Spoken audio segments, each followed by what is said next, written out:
Put that out, boy. Yeah, this Dirty boy. I don't want to be like. We're trying to be in character here. Cool. Wow, Okay. what a dynamic intro. Yeah, Ladies and gentlemen, welcome to Some Assembly Required, episode 6. It's March Gear Solid.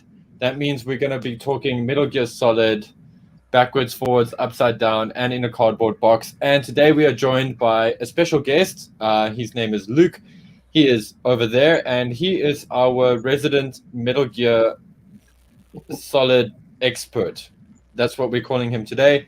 And then, of course, you're joined by the usual criminals, Bart and Jim. Say hello, everybody.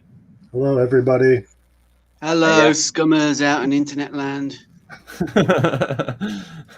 Yeah, I love how Jimmy can call people scummers and we can get away with it. I love it. So, we're giving people a chance just to sort of fill in to the live stream. So while we edit this, introduce ourselves properly.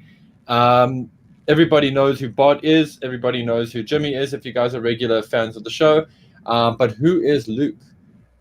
Luke, welcome to the show. Welcome to Some Assembly Required. And good luck, because as I'm sure you've seen on previous episodes, things get off the rails here pretty quickly. But yeah, I suppose tell our listeners, viewers, why Metal Gear? Is that the only game that you're about? Is that the only thing that you're about? Is there more to you than Metal Gear? Not much. Not much more. Good. Off to a good start, yeah. A man should have his passions, you know. Yeah. No, Metal Gear is definitely it's probably the biggest franchise to me that I'm interested in. I love G.I. Joe. That's another big one. Always been an action figure collector. And when I discovered Metal Gear, which was the first one, well, it was not the first one. The Metal Gear Solid, which is technically the third one. Obviously, there's no figures. And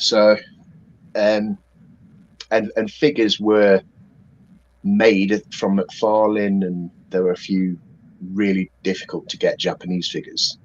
So the only option was to customize. And as a Games Workshop enthusiast as well, I was able to use those skills to make my own Metal Gear figures, and that's what I've been doing for years. That's actually cool, man. Tell us a little bit about your sort of background in painting and customizing in general, then, Lukey. Well, yeah, it mostly started with Games Workshop, and it all happened around the same time, like 97, 98. Is when I first realised what Games Workshop was. There's a massive place in Nottingham, Warhammer World, which is where it's all made. And we drove past it one day. I had no idea that it existed. So I was like, well, that looks cool. There's a gigantic, super soldier statue outside. We went inside. And there's all these toy soldiers. What's that? Yeah. And all these toy soldiers painted beautifully. So I thought, I want to do that. And so that hooked me into painting toy soldiers. And I'd sort of fallen out of playing with toys at that point. But then Metal Gear came out, Metal Gear Solid. And I was obsessed with it. I had other games on the PlayStation 1. I had the Resident Evil games, and was it the Crash Bandicoot games, GTA, all of those, all that good stuff. But yeah, it was just Metal Gear that I kept coming back to. I must have played it 200 times. It was just again and again and again. I'd go back around the rooms, running around every little part of that base to find new stuff. I was completely absorbed by it. And then I discovered in the Games Workshop hobby this stuff called green stuff. I had no idea how to use it, but there's a thing called conversions, or customs in the hobby. So you take a toy soldier, make it into something different by sculpting this green stuff onto it.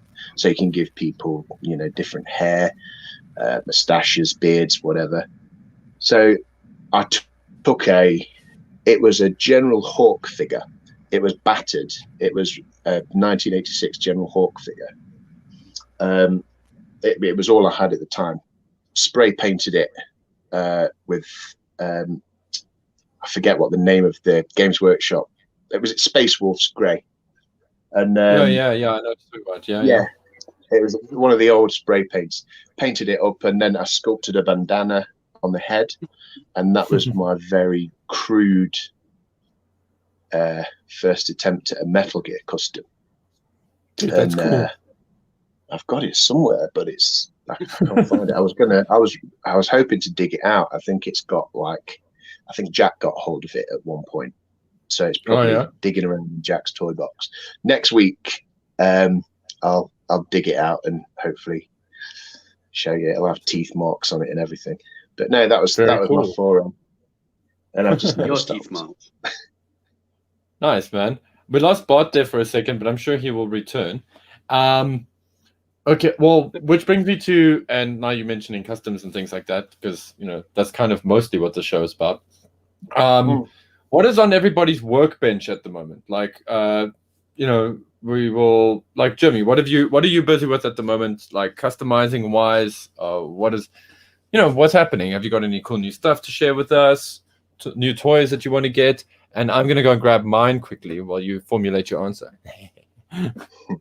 Well, yeah, as this episode has come about, it's basically because I've been going down the Metal Gear rabbit hole recently, big time. So my current projects have all been 1/6 Metal Gear figures. The most recent one was basically an older version of Big Boss. So I sort of did. I took a Logan head, and like Lukey, old man Logan, I did a little bit of green stuff, formed an eye patch, and made him a headband, and repainted him sort of aged and battered up and grayed, and so that's been my most recent project out of the 3 1/6 figures that I've made recently. Have you got a photo of it, Paulie? Or I could show you. I do. I just want to make sure I've got the right one because I've got so many photos here. So I'm going to share some of the madness. Yeah. No, you got some great shots here. It's actually, and I'm gonna, Luke. I've got some of your pictures too, but I won't show them off right now. We can't give everybody everything in one shot. You have to build anticipation. So, hold down, greedy guts. So there we go. There we go. There he is. Yeah, so that's looking very cool, man. That's I've been enjoying these pics because I've seen you posting them all over the internet and in our WhatsApp chat group and all that. And so it's been really, really cool to see all of the stuff that you've been up to. Mate, this one exploded on. I posted it on a couple of Metal Gear fan pages. Yeah, and I've never had so many likes for one figure. That's crazy, man. Nearly 1,000 altogether. Wow, because ridiculous. Because the vibe I get about the vibe I get from this figure is kind of like this is like. I mean, I don't know what the story is with him, but the story I get is this is Big Boss, but just before the events of Metal Gear 1 kind of thing. Yep. So that's where he's at, But I mean, I know he hasn't got the robot arm and all that stuff, but we're talking about Big Boss, not Venom Snake. No, yes. Guys, a small warning.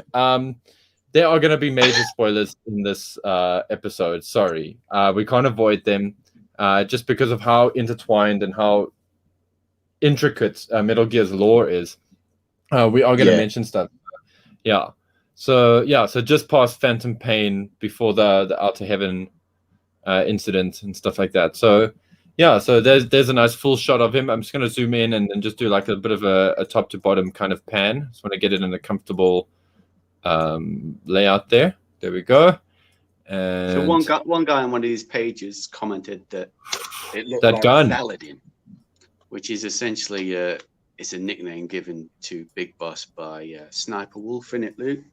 Yeah, Yes, and also what's his face? Ocelot also calls him Saladin.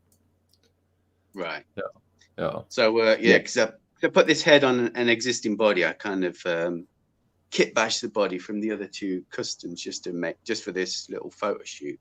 I'm actually starting to build a body for this head, and I thought, because that nickname Saladin is from, obviously, Sniper Wolf was found by Big Boss in Iraq. So she's Kurdish, isn't she?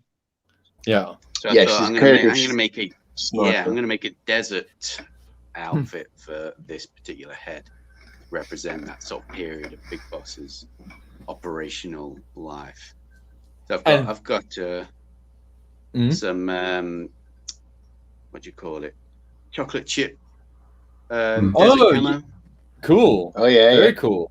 Yeah. So, tell you what, Rocky Road. very appropriate. So it caused a bit of a what I'm stir. working on now. Jimmy is that's showing awesome. us in live. It's Jim's coming to us Welcome live to from the Gym Nottingham. Cave. Old man Hey, it's Wolverine. Derbyshire. Oh, Wash your dude, that mouth is so sick, man. Yeah, watch your mouth, bud.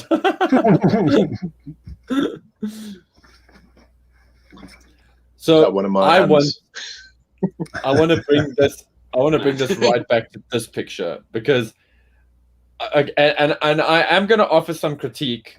And Jimmy, I'm sorry that I've saved the critique for live. But it's really not. It's critique. It's not criticism. Okay.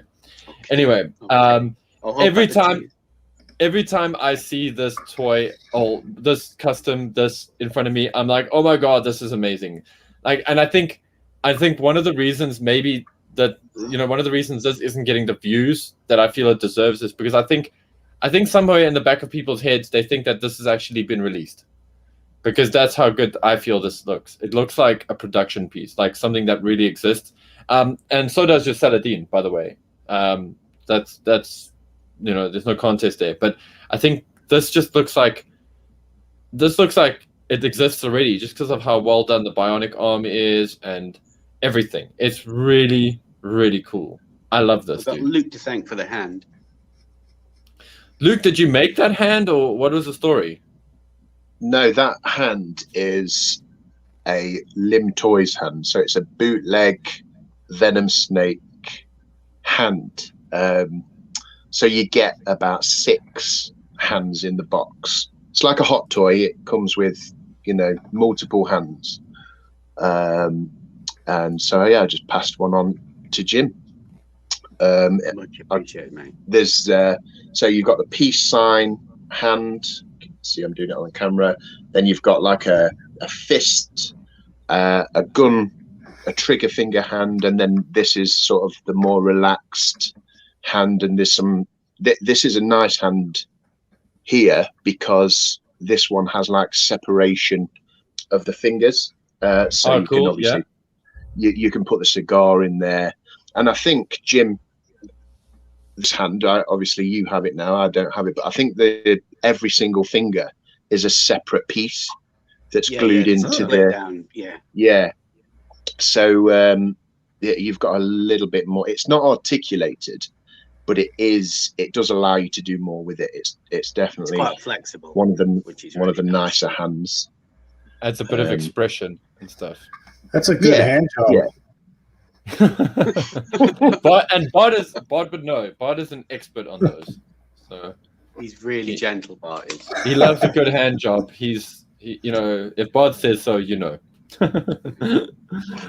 cups your balls with the other one. I'm he that means expert. baseball. He means sports and stuff before we completely freak out people's kids. This is also fantastic. I love that that like scarf, and I'm sorry that I don't have the correct terminology for it, but that scarf is very. Shamag. That's it. Bless you. I actually changed that. I got a new neck through the post, so I replaced it. So it looks a little bit more like that Peace Walker, that sort of iconic image of him in his green fatigues now. Oh, cool. I'll camera that. Very cool. Well. Shit, dude, that's amazing. Wow. So he looks a little bit more. So sexy. Let me see. But we're on gym cam again. Gym cam. Ooh, yeah, dude, yeah. Wow. Man, and like you will never sell these, hey? These are like yours. This is your personal collection. This is like, yeah, they're not going to leave your house. Desperate for tinned food we get in the next pandemic. But we'll see. Now, how much does it take to do something like that? How much? Yeah, like how much do you have invested in that? Oh, I'd say only sort of probably all in 50 quid. Oh, that's not bad at all. Yeah, like these 1/6 book bodies that you get from China are like you can get them for 8 quid. Yeah. Yeah. These heads are they're resin casts, so you can get them. I think about the same. I think it's sort of a tenner each. And then. So what is that in dollars? That's about $100. Huh? $50 is, I mean, 50 pounds is about 50 quid is around about $50, $60, isn't it? I think it's not far off nowadays, is it? Yeah, it's give or take. Yeah, it's about $63. Yeah. So it's about $63.72.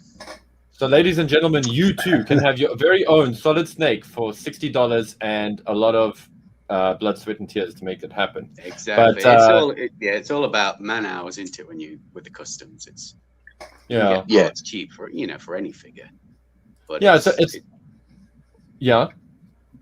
But it's literally that. So I don't know how I couldn't count the hours that because you spend hours just sat there fiddling about with things. You're not actually making anything. You're just swapping bits over, seeing how it looks, adjusting it slightly. You can spend dressing your dolly. Just exactly, Bob. Yeah, it's hardcore Barbie time, guys. I'm going to use this small gap just to do a few shout outs. Just to everybody in the chat box. Hello, everybody. Loving the comments. Brother Malachi, glad you could make it too. So he's just goody. He just made it, but that was earlier already. We got Sergeant Slaughter's Slaughterhouse. Hey, man. We are all very excited about something cool that's dropping on Friday. But yeah, he's like, this should be a solid live stream, which I'm down with. That's great. Yeah, I mean, we've got Limp Snake here, but it's fine. I mean, Flaccid Lizard couldn't make it, so it's all good. We got Greg Blanchette. He just wanted to say that your Naked Snake, Venom Snake, and Solid Snake discussing customs. Love it. We can have a knife fight over who Solid Snake is later. I had a solid snake in the toilet this morning. Oh, thanks for that. Did it deep cover, huh? Yeah, you can be Johnny. You can be Johnny Sasaki. Yeah. Chris Miwa of Chasing 80s Toys says, hey, what's up? Dem Guts is dropping you a beautiful work there, Jim. And then Greg Blanchette also wanted to follow with a beautiful work because damn, it is. Matthew Comstocks rocking us a how's it? How's it, Matthew? What's up, dude? Man. And I'm sorry, I'm going to say Facebook user here. It could be any one of you beautiful people out there in Facebook land. But thank you for the shout out. It's usually JD Onizi or Greg Crockett. Luke's nan. Outback Stew. Hello, y'all. What's up, Stu? Hey, Outback. Great to have you here. Thanks, Stu. Cool. And then, and Bart, I know that you had to go deep cover earlier, but we were just talking about what's on the workbench. And then Jim, you know how Jim is. He's just like insatiable and he starts bragging about his Metal Gear stuff. So we were like, well, No, man, it was great. I'm actually in awe of your skills when it comes to that kind of customizing. I often look at those head sculpts, and I sent a picture of it to my buddy last night, and he's also a big Metal Gear fan, and he's an artist. I've mentioned him a few times on the show. His name's Warren Lowe. He does a lot of like DC covers, and he does a lot of covers now for Vampirella as well for I want to say Kitchen Sink Press. Don't know if that's still the guys who have that. Anyway, he's doing a lot of these really cool exclusive covers, and he really loves Metal Gear. And well, he's a bit OCD about stuff. So, Jim, you got 2 big thumbs up from Warren about that custom, and he was actually really blown away by it. So that's something, because this is the kind of guy that will buy a minifigure and then find the slightest problem with it and then want to change it over or swap it with somebody. He's pedantic, but that's why he is who he is. Anyway, enough of that. Bart, what have you been like lumbering over? What's been happening on your workbench? Still trying to finish up that snow display. I was going to have that done last night, but I got sidetracked into having to buy some parts from Marauders. So I figured if I'm going to be going through their website, I might as well see what I have on deck waiting to get done that I need parts for. So I spent all night going through my junk trying to figure out what kind of parts I needed. So I didn't finish that. Hopefully that'll be done probably tomorrow, and then I'm going to start on a new project I had to bump closer to the top of my list. But that's a little top secret thing going on. It's 3 figures, 2 vehicles. This is one of the figures I'm working on currently for that project. Danielson. I got to paint his underarms, so I just flipped his arms up. But there'll be 3 figures for that. There'll be a main vehicle and a towed vehicle, which should give you some kind of hint. Then after that, I don't know. I may do a couple 6-inch. I may do some more vehicles I got. I could work all day, every day for 3 years and probably never finish. Yeah, that's a good problem to have, dude. That's a very good problem to have. Yeah, especially when you're broke and don't have nothing to do. Yeah, well, that's even fun. Stephen calls it fun employed. So, I mean, as usual, work is always crazy. But I have managed to squeeze in a little bit of time. I'm working on my Gundam Geong, which it's turned in from being like just a normal like paint up job to me doing a lot of customizing to it. And one of the things that I want to start doing to mine is I pulled out some telephone cable, and I'm grabbing a whole bunch of copper cable and stuff like that from it, because I want to do a lot of like under panel wiring and stuff, very similar to what you see in aircraft model building. So that's something. So I'm kind of cutting my teeth on that a little bit with this. I also experimented with some paint techniques, and I'm going to grab you the spoons and show you guys, but I don't know how well it's going to come through on this. I should have had this prepared. But of course, this is all magic. That's a good host right there. Show. Anyway, oh, sorry, Snake. Anyway, so when I build kits, I tend to like building up a spoon like this, like a reference spoon, which has got the numbers of the paints on, the names of the paints on that I want to use. And I find that like super helpful for me. And then I can spray like a gloss or a matte on it, and I can see how it affects the paint and how they're all going to marry and all that kind of stuff. You should just use your fingernails like Jim does. The problem is that like eventually it comes off. That was me, yeah. And nail painter. Although, dude, I'm totally the same. When I paint miniatures, I also put paint on my right thumbnail. There's often like paint on there as well, so don't sweat it. So I did these 2 spoons, but the problem is you're not really going to see what's special about them. But I used a product from Vallejo. You might see a little bit of like striation and stuff inside the paint. I've been like doing like a bit of a layering technique, which is very similar to what they do for aircraft models. Sorry, but like the resolution is really not helping this. You see it more in the shadow than you will in the light. Done the same to this, and then I also tested out a new gloss coat, because I have a weird fascination with finding a good gloss coat that I can use without too much stress. And that is a product Recently picked up, it's Vallejo's polyurethane gloss varnish. I literally got this morning. This stuff is great, and it's water-based. So if you do get any pooling or whatever, you can just use a brush that's dunked in water, and you can just sort of get rid of that smoothly, which is cool. What's also great about this is that it's polyurethane, which means it's very resistant. It dries to like it's got a bit of a shell to it, which is awesome. And then I picked up these stencils because this is all for my Geong build. So I've got one of these little stencils, and that helps quite a bit because I'm not going to use it outright like that. I use it, but it's more layered under stuff.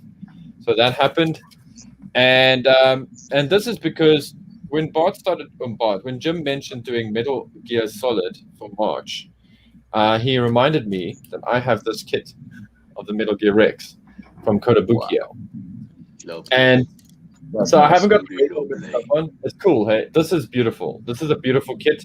I've been holding off building it because I knew that when I bought it about 4 years ago, that I didn't have the skill level that I wanted to have to build it. But I feel like I'm there now. Well, I feel like whether I do it now or do it in 5 years' time, it's going to end up being more or less the same. So yeah, so I did a pre-build of him. So not everything's on it. It's missing the radome. It's got some of the panels and stuff are missing, but it was just enough for me to sort of look at it in the light and see if there's any kind of like dip marks and whatever. It also comes with some really great little like minifigures. So this is on my to-do list. So is that articulated? It is. Is that yeah. articulated, Paul? Yeah, it is. It is. So like I just want to just be careful here on the camera and try to do this without getting my big fat hand in here. But I mean, the legs are pretty articulated. It's got, I mean, the railgun is articulated. It can go up and down, which is awesome. The mouth, the cockpit opens and closes. Head can swivel, look up and down. The back portion here can move. It can also sort of do that semi-transformation thing where it goes into its like idle mode. It's got that, so it can fold in and tuck in nicely. It's got removable panels, so you can see detail. So if I just turn it around to this side, you can see some of the detail in the inside, which is great. The problem is when I bought this kit, it was really well priced, in my opinion. I think I got it for a whole $500 back in the day. I see that they are quite close to like $120 now, so well over 1,000 Rand now, unfortunately. It's 1 to 100. Yeah, so if you put that next to a Gundam, it looks right, which is cool. Like, you know, how awesome is that? So that was one of the other appeals. I was a big ball bag, and I never bought myself a Ray, and I'm sorry I didn't. And when Sahelanthropus came out, that was a bit of a difficult money moment in my life. So I opted not to get a Sahelanthropus. So yeah, I just want to answer some questions quickly that I'm just seeing pop in here. Quickly, guys. Sorry. And just a few shout outs. Outback Stew says he's ordered Flash Gordon and Zorro from Boss Fight. He was wondering what you guys think of these. And by you guys, he means us. Outback Stew, I actually have no comment on them. I know that generally Boss Fight Studios figures are great. But I feel like Bart might have seen them. Are they pretty good? I have the Zorro with the horse to go with my chicken fried cowboys, and I like it. It's really nice. I was gonna get the one with the horse and the one without the horse, and I'm like, I just need one, so I can't comment on the other one, but I would assume it's the same figure. Cool. So I hope that helps answer your question there, Outback. Chris Baratas says hello. Hi, Chris. Welcome back. Hello. Greg Blanchett, he loves making Metal Gear customs in 3 3/4 inch scale. An Odin head from the Thor line makes a great Solidus head or big boss head, if you don't mind the patch being on the right eye. Yeah, like it depends. Like, you know, there's so much skullduggery in Metal Gear that you could probably get away with that actually. But that's actually a good head choice, to be honest. I remember looking at that figure in Toys R Us at one point and thinking, that could be good for Snake as well. Then Chris Baratis reckons that Carl Urban would be a good choice to play Solid Snake. What say you, gentlemen? I agree. Or has changed? Yeah, Carl Urban. he'd probably be one of my top three. And he's just a good cool. choice.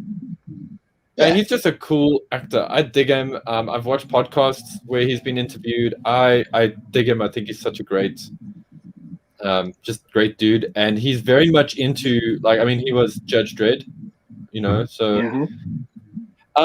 Nyquist74 asks, do the where voice. is Steve? Steve is in G.I. Joe Book podcast land, Nyquist.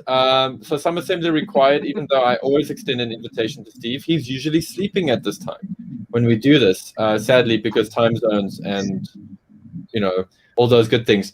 But he sends his love. But you can catch us. We'll be doing a podcast on Sunday, which should come out on the following Tuesday. And we've got, I think we've done 4 or 5 episodes of podcasts already this year, with Steve and myself talking a whole bunch of madness about G.I. Joe. And we've got some really cool stuff happening this weekend. The Renegades arrive on Friday. So stay tuned to that. Nyquist says that Bluepoint is probably remaking Metal Gear Solid for PS5. I've heard rumors about that as well. I can't think of a better studio to do it. Although, other than Kojima Productions. But yeah. Anyway, so that's all the shout-outs, guys. That's pretty much what's on my bench, except for one little thing that came in the post the other day, which Bart has been dying for me to get. I got like this 4 months ago. Yeah, he sent me this box 4 months ago, and it arrived like earlier this week in my post box, which makes me happy. Which it gives me hope that Jim and Dustin's boxes have arrived as well. But he sent me a whole bunch of these crazy parts, and he wants me to make a vehicle out of them. So this is now on my to-do list. It's actually being quite a high priority because this is Metal Gear March, and because I've been told I'm allowed to use other parts as well. I've got a bit of a Metal Gear / G.I. Joe kind of idea for this bunch of parts. And there's going to be lots of sawing. I'm going to be sawing a lot of stuff. But anyway, so Bart, thank you for my little junk box. In the spirit of Metal Gear, Bart saved me some money, which I always appreciate. He saved me some money because in South Africa, you can also get Power Team Elite or whatever the hell toy shop's called, that toy line now. And often they give you 1 to 18-ish scale figures with guns that are clearly not made for them. And one of those guns is a FAMAS. And a FAMAS, as you guys know, was famously used in the Metal Gear Solid games, especially Metal Gear Solid, the first one, or Metal Gear Solid, should I say. And yeah, so Bart sent me 2 of these bad boys, and I got to say they look really great in Roadblock's hands. So yeah, so it's cool. If there was a classified Dusty and I had him, this would be stellar, because we all know that they would put a Dust gun in that Dusty's hands anyway. Anyway, so that's everything that's on the top of that's on my table. Oh, dude, I didn't even shout out to Mark van Leeuwen, Mark van Leeuwen, and also Dustin. Hello, Dustin, and hello, Mark. Sorry, guys. Nyquist just mentioned something. He prefers Bluepoint to Kojima Studios these days. Death Stranding was not fun. That is your opinion, definitely. I loved the shit out of Death Stranding. I totally got it.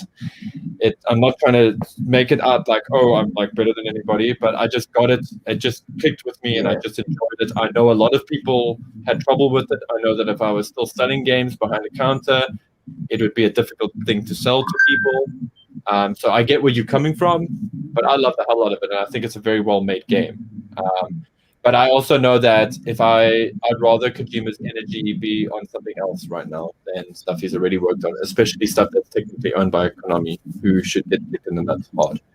So, yeah. There's some Anyway. beautiful figures that come out. I don't think it needs a sequel, though. No, I don't think Death Stranding needs a sequel. I think it's quite done. Like it was good. Sorry, Jimmy, you were trying to say something as well? I said there's some beautiful figures that have come out of Death Stranding. Yeah, I have. I've looked at them and I've been like, wow, I really wouldn't mind getting what's his face with the bike. And then I looked at how much it cost, and I'm like, ow. I don't want to sound cheap, but it's just ow. Because I also considered a Sekiro figure that was released, and I was like, ow. No. Anyway, Guys, we have to get Bart up to speed. He doesn't know anything about Metal Gear. He's played like Metal Gear Solid 4, am I correct? The And- first one on the NES, and then the Oh, fourth cool, one Metal Gear. on PS3, and that's it. I mean, I like the mythos and everything. It's really cool.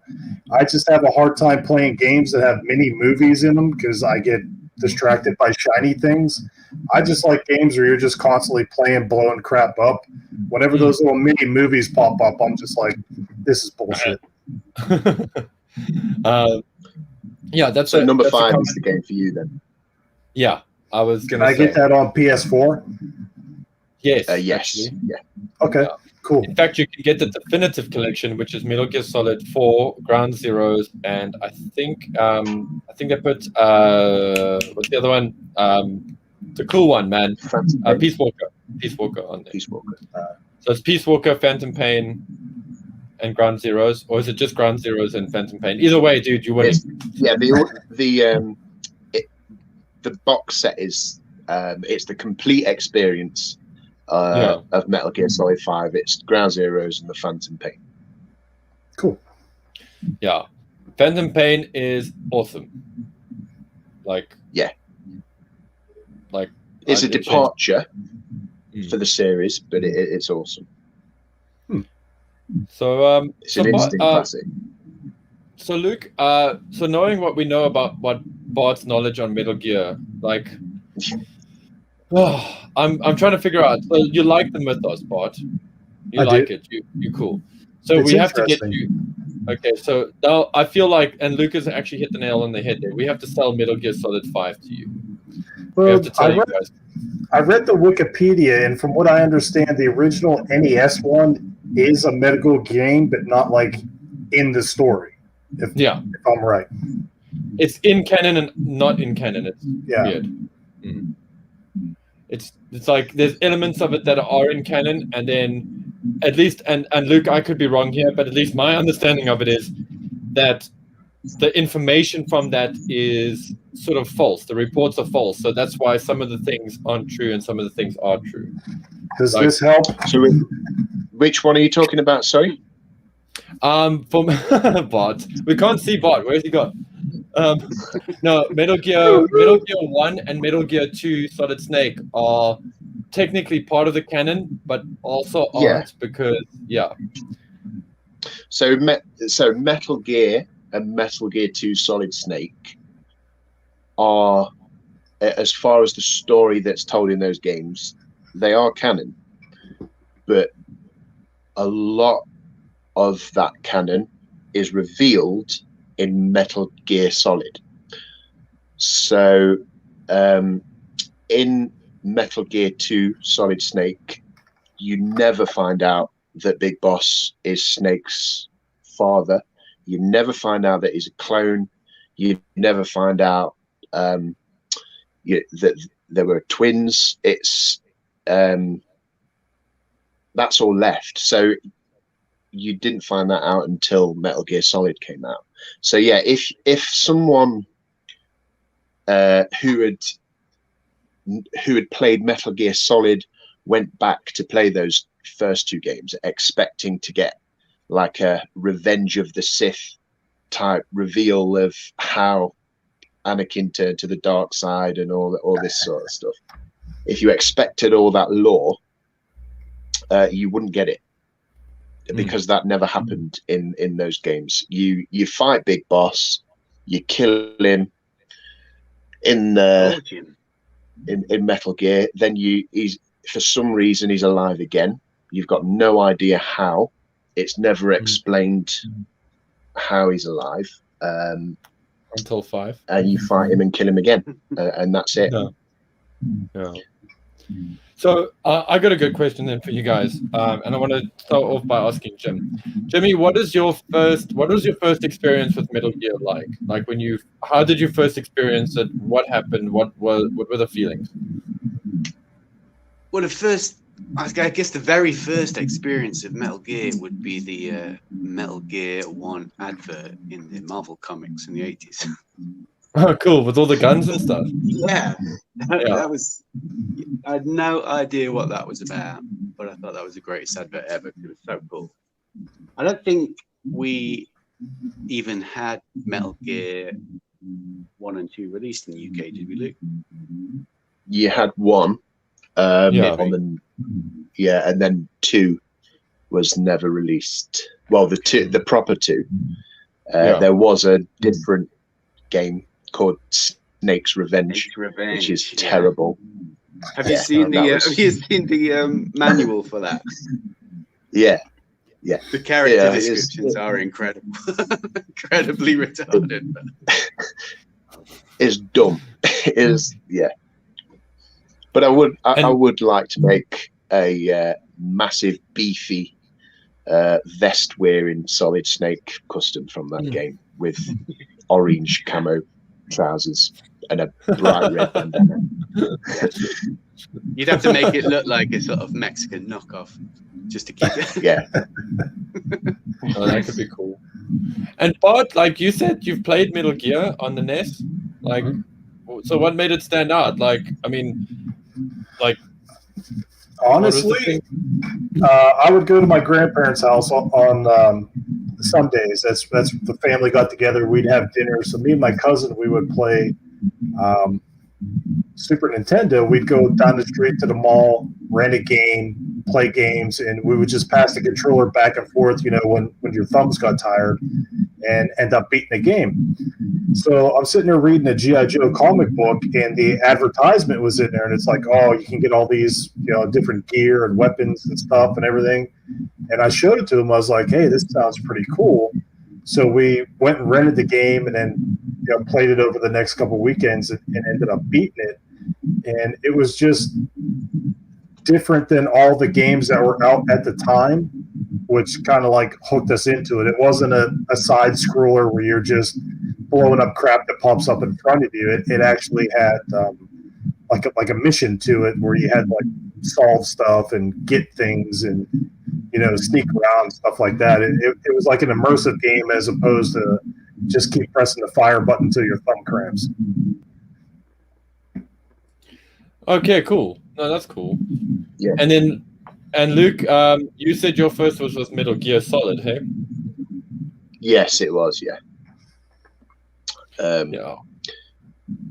So I think the gameplay experience as well. Yeah, it was mine. I think I was playing at the same time. I think the same year, Resident Evil 2 came out. Oh yeah. So I was playing through that, and then it sort of went around my school, this game Metal Gear Solid, and I wasn't interested in action games. I've never been interested in first person, so I ignored it. When I was like, what's this game about then? And they were like, oh, it's like you're a soldier and you go in this you have to go on this base, you kill these bad guys. And I was like, it doesn't sound very interesting. But it kept going around the school, and then another guy was playing it, and then his mate was playing it, and then the cool kids who played sports were all talking about it, and the geeky kids were talking about it, and I was left out. So I was like, I've got to check this out. FOMO. Yeah. So I asked for it. Yeah, I asked for it for my birthday, and it was just amazing. It just blew me away. Yeah, it's a special thing. I think I actually, at the time, I was making my way through Resident Evil 2, which is a survival horror game. But I found Metal Gear Solid, the horror elements in that game, and the heavy anxiety and the atmosphere, and just the soundtrack, the mystery, this guy's got no idea what's going on. It looks like the good guys he's working with might actually be lying to him, and then you've got people being cut in half by this invisible predator type thing. You've got no idea who that is when the cyborg ninja first shows up in his sort of active camo, looking like the predator. It was just like mind blowing. No, That's it's similar to mine, and in fact, I share like a bit of similarity with Bart and with you and Jim when it comes to my first experience. Okay, so just to paint the scene for you, in South Africa, we did get legitimate or original NES games, but they were few and far between, and in a weird, they kind of happened a little bit before I was sort of aware. So I was like 6 years old when I got a NES, and when I got a NES, all of the games that were available at the time were all knockoffs. So they were all knockoffs of the Famicom. In fact, we actually had a Famicom. We didn't have a NES per se. Okay, so the NES, the actual box design, that's a very alien concept to a lot of people in South Africa. We are very familiar with the Famicom, and so a lot of those pirated or knockoff games, pirated, let's say, actually, were Japanese. They were the base of the Japanese versions because they were coming through Asia, through channels in Asia that were going through South Africa because, of course, there were all kinds of sanctions and rubbish that was happening back then. Important stuff, but not important stuff. Anyway, so the first time I played Metal Gear, it was in Japanese. And if you guys like having played Metal Gear, the first one, you know that if you don't have an understanding of the language at all, it's actually kind of like a hokey game, like it doesn't work. It's broken. You don't understand why things are happening. You can't move forward. You don't understand what you're picking up, all of that kind of stuff. So it was kind of unfun. So I took it back to the store because back in the day, you just bought a game based on the picture on the cartridge. You didn't even get a chance to really try it. And so that was my first true experience with Metal Gear. My first oh wow, okay, but I didn't know it was Metal Gear because that's the other thing with a lot of these knockoff games. The title screen in the game would actually be smushed up. So games like Jackal, I remember my Jackal game was called Golf Wall, but the title was smushed up, so you couldn't see what it was actually called. So for us, we called it Golf Wall because that's what the full label on the top of the cartridge said. And so I would only really get to experience Metal Gear Solid, Metal Gear from Metal Gear Solid 1, and my good buddy David, he got his from Hong Kong. Friend of his sent it to him, and he's like, he phones me, he's like, Paul, just come over. So I'm like, okay. And he goes, I got Metal Gear. And I'm like, okay, cool. And he's like, no, you have to do the training first. So I go and do the VR training. And I'm playing this, and when somebody sees you, and also bear in mind, this is the Japanese version. The DualShock was only Japanese. So it wasn't even the DualShock. It was the analog controller, and the Japanese one had the vibration. So it would vibrate when you were seen. And I remember shitting my pants. I was like, and the guy's like, ying, and you're like, ah! and I remember that pod racing feeling, that anxiety that Luke was talking about, that hooked me. And then, but the game was all in Japanese anyway. But then by that point, I could understand some Japanese stuff just enough for me to be sort of semi-dangerous to play a game. So I actually ended up playing the whole thing in Japanese, and then only 3 or 4 months after that, the American version came out, and I finally got to play that and experience the amazingness that is this game. And it just got me. I did exactly what Luke did when he was talking about it earlier. I played it 50 times over. I tried to find secrets. I knocked on every wall. I tried to blow up everything. I tried to do different things with the box. I have literally gone through that whole game not killing anybody, and I've gone through that whole game killing everyone. Every single genome soldier. No man was left alive. I've done that. I've saved Meryl. I've killed Meryl. I've got an infinite ammo. I loved the crap out of that game. And then they did that VR mission thing, and it was school holidays, and we did VR missions with my buddy Warren and I, another Warren, and David, all teamed up, and we just killed VR missions because we really wanted to unlock Ninja, Grey Fox. Yeah. And dude, what an experience! That was it. And as soon as they mentioned that Metal Gear Solid 2 was coming to PS2, that was it. That was PS2 bought and paid for in my mind. That was happening. And I love the ad campaign because we were quite naughty during that time. South Africa was finally getting legit stuff, and because the game shop I had worked at, we had done and I'm sorry, but I do like to speak up anime work because we did a lot for gaming in this country and for pop culture in the country, and we actually ordered a whole bunch of Metal Gears, and Steph Kinnickle, the supplier at the time, was like, why are you ordering so many of these games? They didn't do well. And it's like, yeah, they didn't do well because you morons trying to sell the game for 700 Rand in a 300 Rand game market or whatever, because you idiots. So we ordered like, I think we got 100 or something of them, or less. No, we ordered 100 and we only got 72. And that was the first time we ever had like something called a pre-order in South Africa, like for a game. And we had guys, we were in a flea market, we actually had a queue of people outside, queuing up to get their Metal Gear Solid. And I was one of them, because as staff members, we also had to pre-order. We weren't like just given first dibs. And my good friend, our boss, he was like, staff members, you guys don't get first blush. And we understood that because it was our business and we were trying to grow. But leading up to that demo, the game of ZOE, I got ZOE because I legitimately wanted Zone of Enders. And I wanted the demo. But my demo was one of those demos that didn't work. And so the only time I played that demo was like when we were in the flea market together, and that's how we generated hype for this game. Because we were playing that demo all the time. This funny stuff that we were doing all the time. We were shooting tranquilizer darts into people's thumbs, picking them up, going first-person camera, moving around, the darts move, shooting guys in the eye, shooting glass, trying to break specific bottles, placing bets, and I bet you can't hit that. All kinds of fun, super cool game. Little did we know like how deep the story would actually get. Learned the word nano machines. That changed my life completely. Loved it. Sorry, I know I've like gone further than that. And just get back to the naughty thing. In the toilets here in South Africa, they used to have like ads above the urinals. I'm sure you guys are familiar with that as well. And they had this great like ad campaign of like Solid Snake like pointing a gun at you. It's like, don't make a sound. You know? We actually stole all of them. Like we all of them. I've got them all. I made it halfway through our local grocery store here, Pick and Pay, which is kind of like a Walmart setup. It had a whole electronic section in the back. My buddy Warren and I, we were like, hi, the Chemical sent us. We actually supposed to move this promotional banner from here to Forward's Mall now.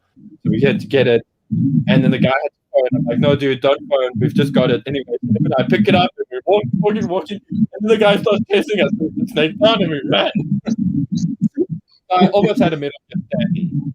So, yeah, that was fun. So I've got some stickers. I've got the bathroom posters. And thanks to working in Anime Works, I've at least got a whole bunch of promotional Solid 3, like hanging banners and good stuff. I got a promotional t-shirt and what have you. But anyway, I made the fanboy borderline sort of addict. So that's why it's very special to me. Yeah. Added a lot. Yeah. Guys, I just wanted to, sorry, I know I've been talking a lot, but I just wanted to just get some shout outs because whoa, the comments blew up. We've got some ideas. People are like talking about how Carl Urban would be the best guy, Ethan Hawke. We've got who do you think should direct it? And so that's all been going down. I must be honest, I have no idea who is a good director because there's a lot of new guys. So let's see. Nyquist 75 says Phantom Pain, best gameplay, shaky story. Yes, and the sad truth about that, and Bart, to give you a heads up, Metal Gear Solid 5, Phantom Pain doesn't have a definitive end because they had to release the game. They were forced to release the game without its ending. So if you do pick it up, try to pick up like a collector's edition where you get the extra Blu-ray. Then you can actually watch the thing with that. Chris Baratas goes, what's your favorite comic book character that's not Marvel Comics or DC Comics? Guys, any thoughts? I have a few. Spawn, Rogue Trooper for me. Yeah, Spawn. Luke says Spawn. Bart, Link Snake. What do you say?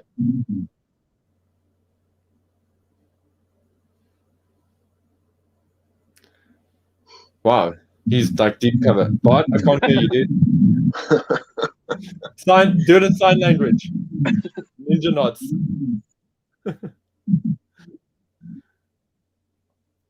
Okay, well, Bart's just finding his voice again. As soon as he gets his voice back, he'll tell us.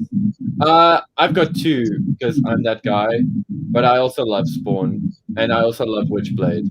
and I also love Death. But technically, Death is DC now, so yeah. I saw some amazing fan art just to jump in on Google, and I've never found it since. I was looking for images of Venom Snake, and some guy did a Venom Snake as a Hellspawn. Oh, so cool. yeah, That's so cool. because when he's wearing the sneaking suit, he's got like the Spawn coloration, the black, the red arm, and he's got the horn and everything, and in Metal Gear 5 he's associated with like a blooded face and fire and stuff like that. So they incorporated all that and gave him like the white Spawn sort of logo on the chest of the sneaking suit, and sort of one green eye, and sort of the face with the eye patch and the horn was like all burnt and charred like a Hellspawn. That's so cool. It'd make a great action figure. Yeah, so you guys should get on that because you guys got the mad skills. Bart, I see you've muted yourself. There he is. Back. He's back. Yeah, you're back. I haven't touched. Random. I'm trying to just check and see if there's like some kind of automatically. No, I'm going to switch off your echo cancellation. See if that helps. Cool. No, man. So, what is your favorite comic book character then? And that's not Marvel or DC. I don't off. The only thing I'm really now that I like in Future. I don't know if you guys are familiar with that theory and kind of thing. Oh, dude, I'm losing you. Every time you say something important, you go quiet. It's weird. You know what I think it is? I think it's the noise cancellation on your machine is canceling out your fan because your fan's kicked in. So it's kicking you out because of frequencies and technical stuff. Is that working?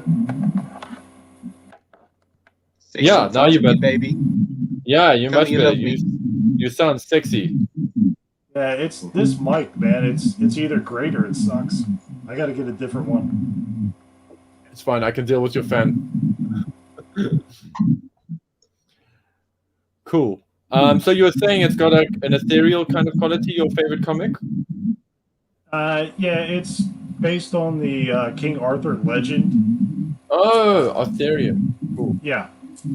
So it's set in modern times, and King Arthur is coming back to life after being dead. But he's kind of like evil, so it's a cool little twist. It brings in things like Beowulf and other mythos and stuff. Oh, cool. Yeah, I don't remember who does it, Boom or somebody like that. And what's the name of it again? Once in Future. Once in Future. Awesome. Or an evil royal. Stands for that. Wow, I've never heard of that before. Anyway, Stuart, Artwork Stu is like off subject, but has anybody got Battle Cat from He-Man? Yes, I actually do have Battle Cat from He-Man because he's available in South Africa. The irony, or should I say, just the sheer punchline that is South Africa is that Battle Cat and Panther are available, but Skeletor and He-Man aren't.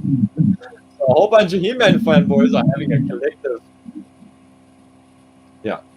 Anyway, nice one, Stewie. It's a cool toy. It makes for a great cat. I can't wait to put Snake Eyes on it and put it in a video.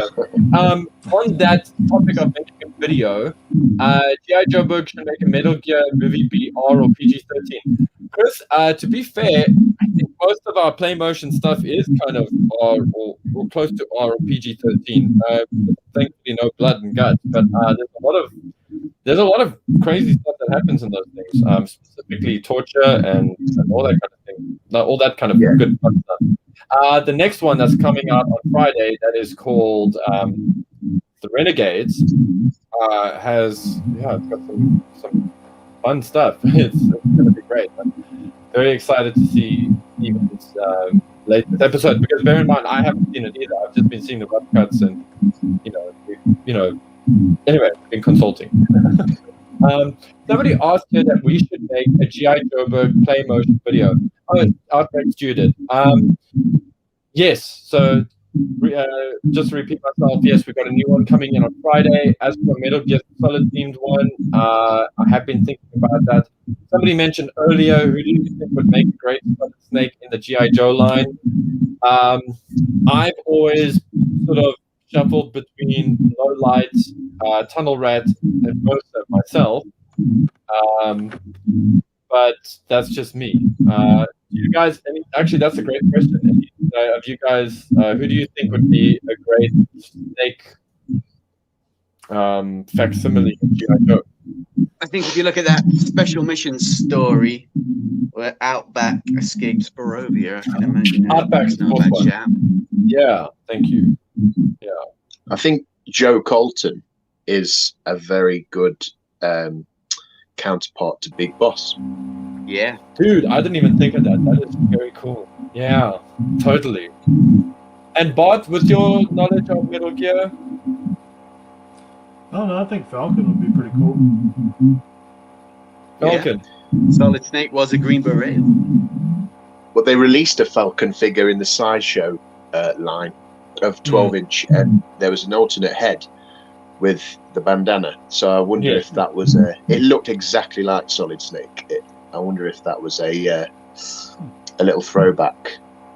I put mine back in the cupboard, but yes, I actually yeah, yeah. Actually, I can't believe I didn't think of that.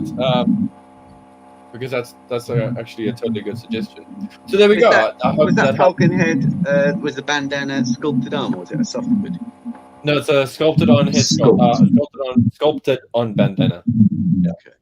Was it not? Was it sculpted? Was it? Yeah. Yeah. And it looks better for it, in my opinion. So, Yeah.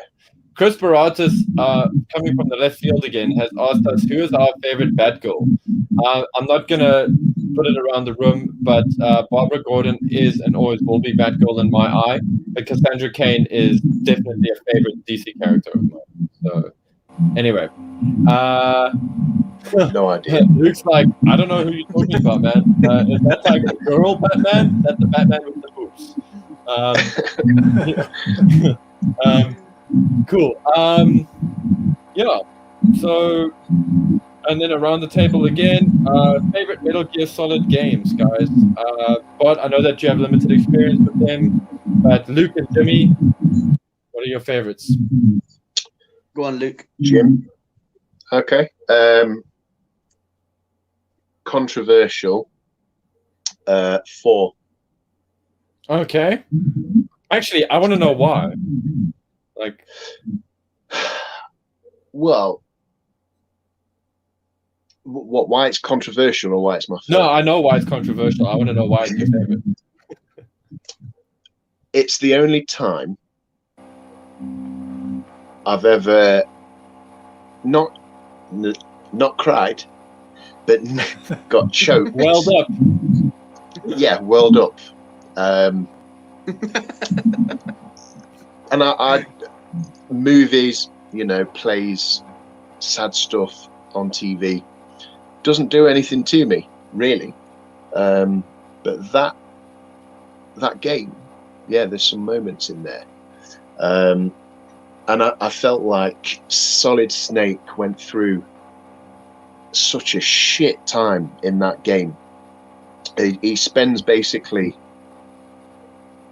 the 20 hours, whatever, of game time just getting his ass kicked, going through tragedies, losing friends, his body's falling to pieces, and then you've got the soundtrack of that game, and there's one song in the soundtrack called Father and Son.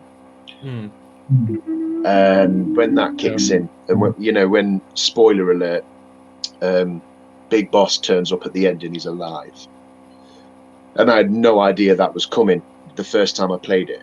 That hadn't spoiled for me at all. So Big Boss turns up looking exactly like he did in the concept art of the Metal Gear Solid 1 game manual. Yeah, He's wearing Trenton's got the grey slick back hair. eye patch, the trench coat, and when he gives Snake a hug, you know, he does a bit of CQC. You think, are they going to fight? But he instead of sort of pulling him into a CQC lock, he pulls him into a fatherly hug. It's corny, it's cheesy, but it worked. It just got me.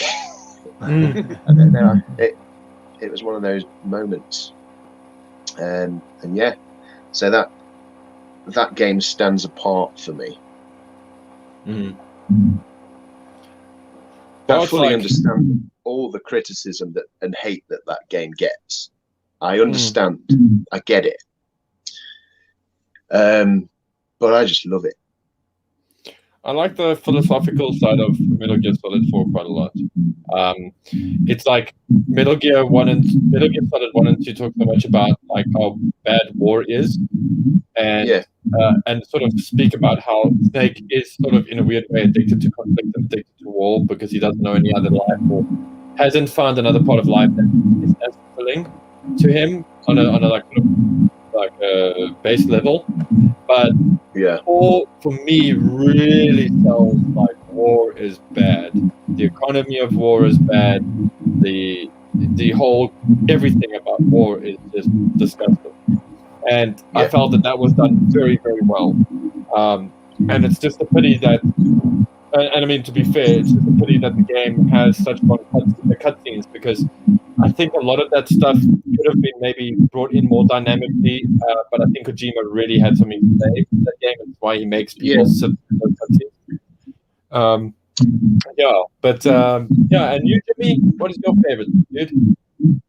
Well, I mean, I'm not a massive gamer. Yeah. I love Metal Gear, but I've always loved it for the aesthetic. I've got nearly all the games. We've got an emulated version of 1. I've got Metal Gear Solid on PS1. I've got Peace Walker. I've got Metal Gear Solid 2. I've got Ground Zeroes. I've got 5. But I've only ever completed Metal Gear Solid on PS1 and played a bit of Metal Gear Solid 4. I've not actually played much of it. I'm more into the aesthetic of it all, to be fair. But on that point, Luke, that thing about that choice of music in Metal Gear Solid 4, I love in Ground Zeroes that sequence with the Joe Baez song, the Here's to You. Yeah. Yes. That is a great sequence. What a great song to use for that. Well,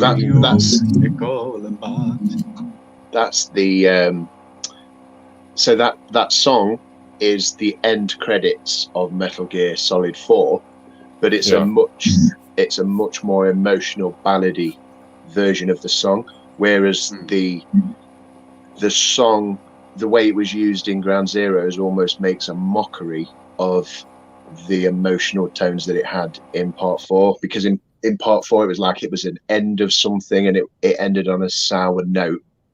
And in Ground Zeroes it's like it's slightly upbeat, but it goes along with Skullface getting into the helicopter. You know what he's going to do.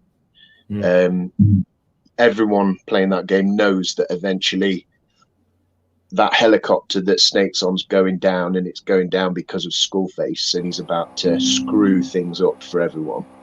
And so it's a nice cheeky little juxtaposition of how they use that song. It's great. It's a great end to the sequence cinematically, where it flies over the cliff, and then all of a sudden up comes Big Boss creeping up in the pouring rain with that monocular on. Yeah. Love it. I know you hate cinematic sequences in games, Bart, but you're missing out on this, mate. It's fucking... You should watch that 12-hour YouTube version of it. That's just the cutscenes. Yeah, see, the thing is, like, I can actually say that if you have to skip a Metal Gear, like, if you can get the story other than playing it, Metal Gear Solid 4 is kind of unfortunately the one that takes a bullet to the gut for that, because it's actually got a lot of really great gameplay stuff, but it doesn't let you really play a lot. If that makes sense. Like you don't really get to play. Like you get these great sequences that you exist in. So I feel like you would benefit more from playing like Metal Gear Solid 3 or Peace Walker or Metal Gear Solid 5. Maybe Metal Gear Solid 3 just because it's like chronologically the first game. It's probably not a bad starting point. True. Yeah. Yeah.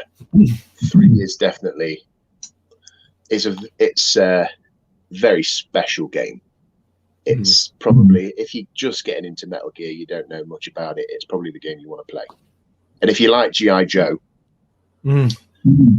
you'll love, and this is where the comparison with Joe Colton, in that game, Naked Snake Jack is Joe Colton. Yeah. Right down to the quite boring first name beginning with J. He's a G.I. Joe, dude. Yeah. And, like the original Cold War Super Soldier. He is G.I. Joe in that game. Yeah. So Bart, now you've heard it all. I suppose it's only me that has to like kind of weigh in there a little. I could play them all. My PS3 is 100% backwards compatible, so I can do 1, 2, and 3 games on there. I think what really got me away from those games was all my friends were playing them, but they would get stuck, and then they'd have to buy that magazine with the walkthroughs and this, that, or whatever. And I'm like, I'm not buying a magazine in order to play a game. I just want to play a game. Yeah, there's only one game in the series that you can really get very stuck on, and that's Metal Gear Solid, which is if you choose to skip through the phone calls, there's no way that you can carry on that game, because in the phone call, in the codec call, there's a frequency number, a radio frequency that's on that they tell you have to look on the back of the CD case.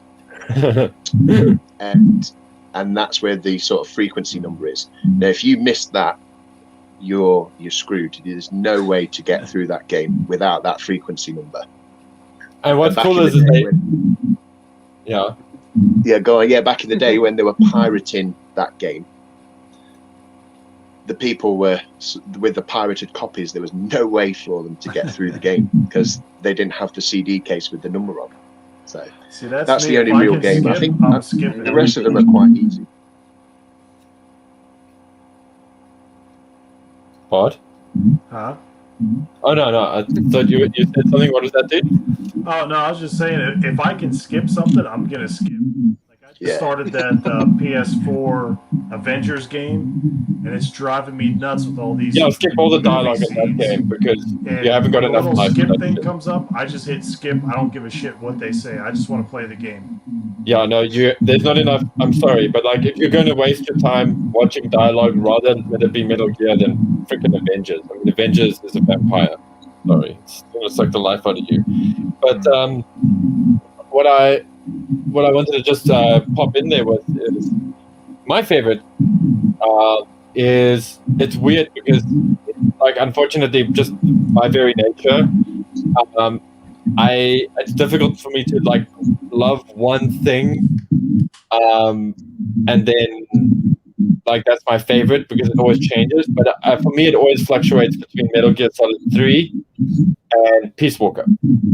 And because Metal Gear Solid 3 just gives you that playground. It did a lot. It's just a very cool game. It's very sexy. I love the story. It's very Cold War spy story. It's very like Luke said now, it's got a strong G.I. Joe kind of feel to it as well, which I really love. And that's actually one of the things that drew me to Metal Gear as well, and David as well, that all the bosses, the Foxhound guys that you fight, they're all very G.I. Joe-like.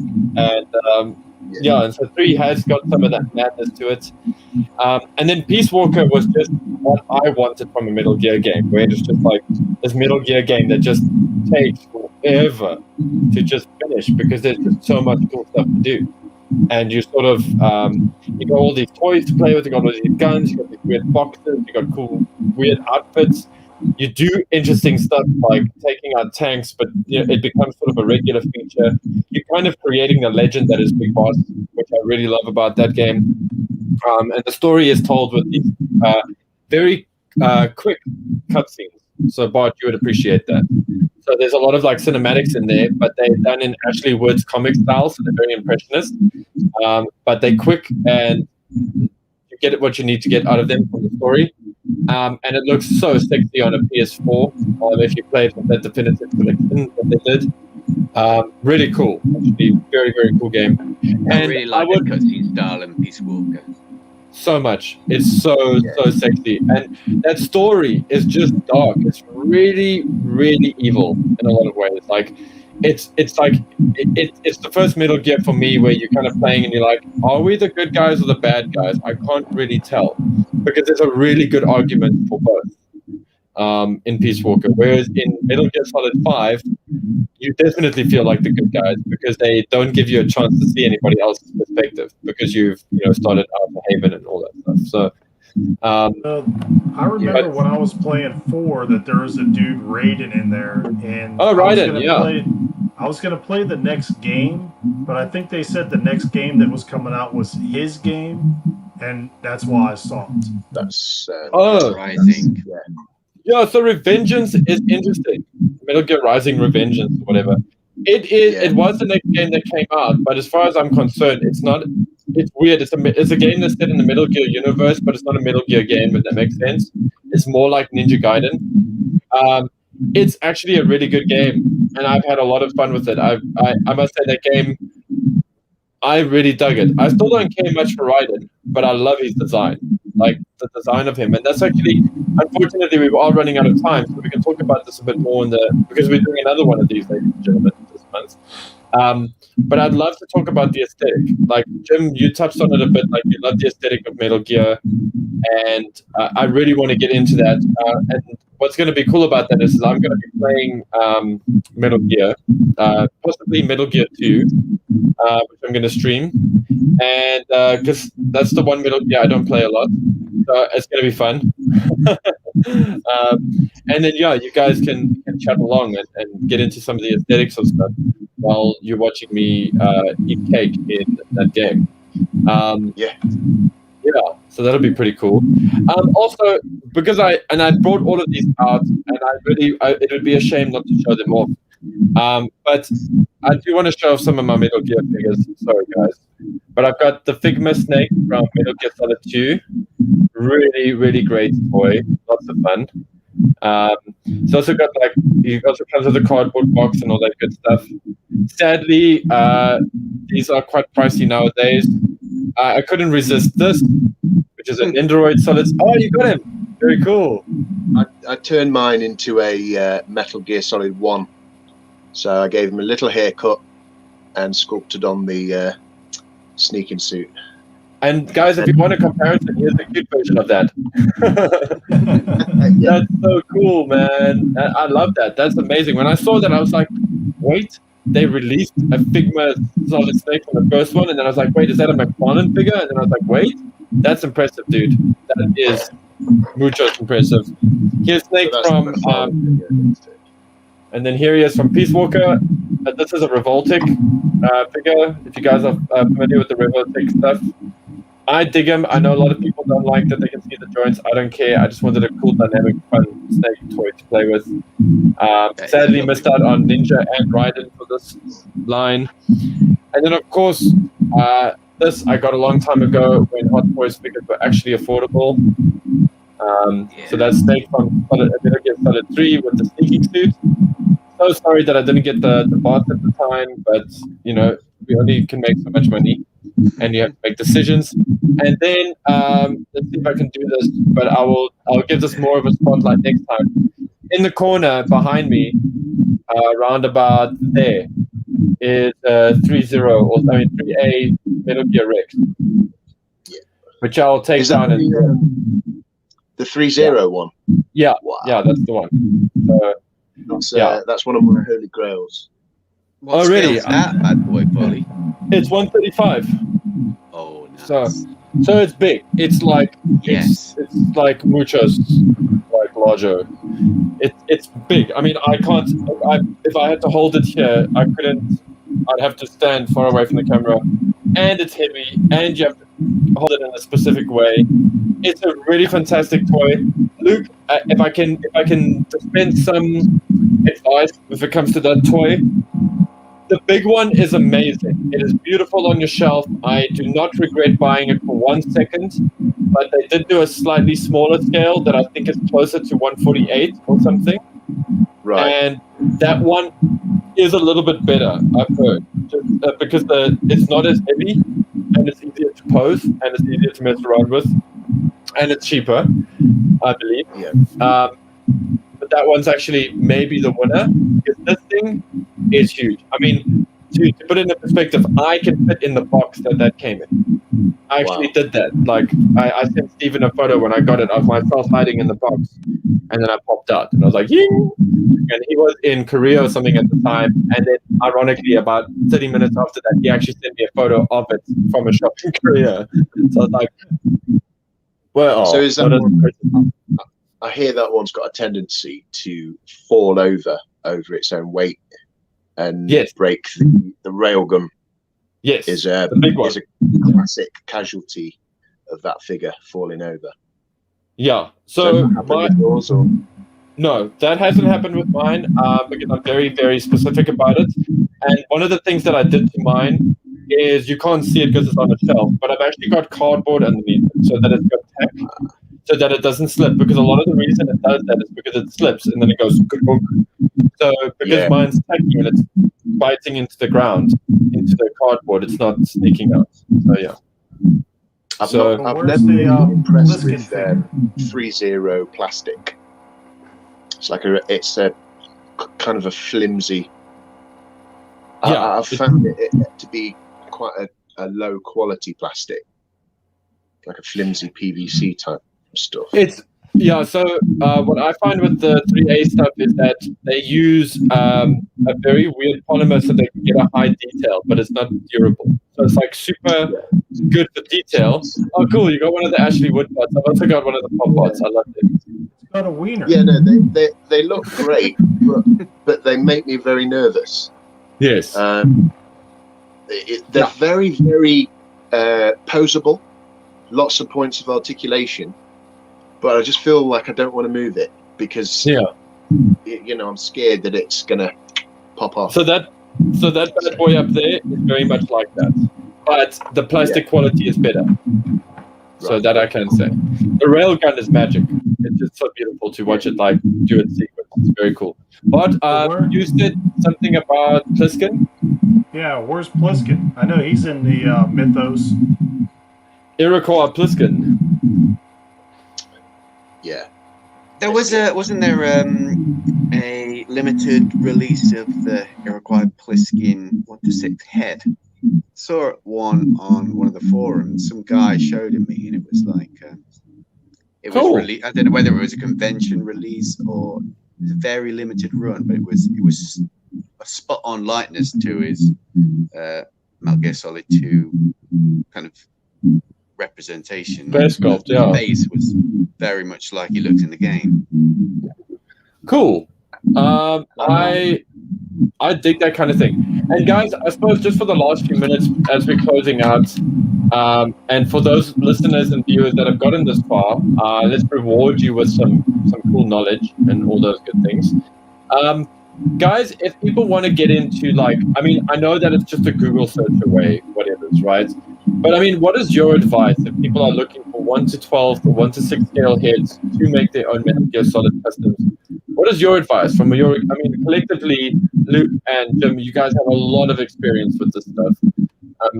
What is your advice for guys that want to do their own Metal Gear stuff?